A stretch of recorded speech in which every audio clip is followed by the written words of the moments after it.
So how exactly is this a problem for processors like PaySafe? Can't they just charge higher fees and don't care about numbers other than higher fees? I think a lot of processors may misunderstand this, and a lot of merchants do too. A lot of processors are like, oh, it'll be fine. We're just going to pass on the fees. We're not worried.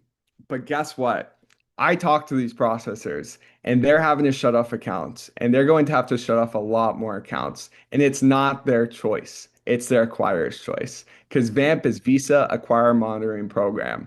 Every single processor, they're not the ones that are sitting at the top of the food chain. They all have a bank that they're working with. And at the end of the day, the bank is the one getting the fines. The bank is the one getting shipped from Visa. The bank is the one making the calls to shut off merchants. And as much as processors want to say they're just going to pass on the fees, they don't know that. They don't always have that discretion. I've heard some very scary things with Visa saying that if you're out of compliance as an acquirer for 3+ months, they can terminate your agreement to process Visa cards. Will they actually do that? Probably not. Maybe if it's incredibly excessive. But as a processor, that's scary. So we may see some processors just terminate merchants. And even if the processor wants to keep them on board, the processor doesn't always have that ability.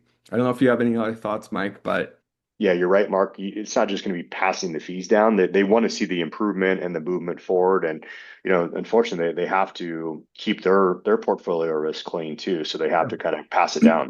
Obviously the processors are in it to make money too, right? They get a yeah. percentage of whatever your sales are. They'll typically notify you. They'll put together like a remediation plan. All the processors, we're hooked in with 30 different global processors, and we work with PaySafe and with them, they'll typically communicate something to you. So they give you kind of a warning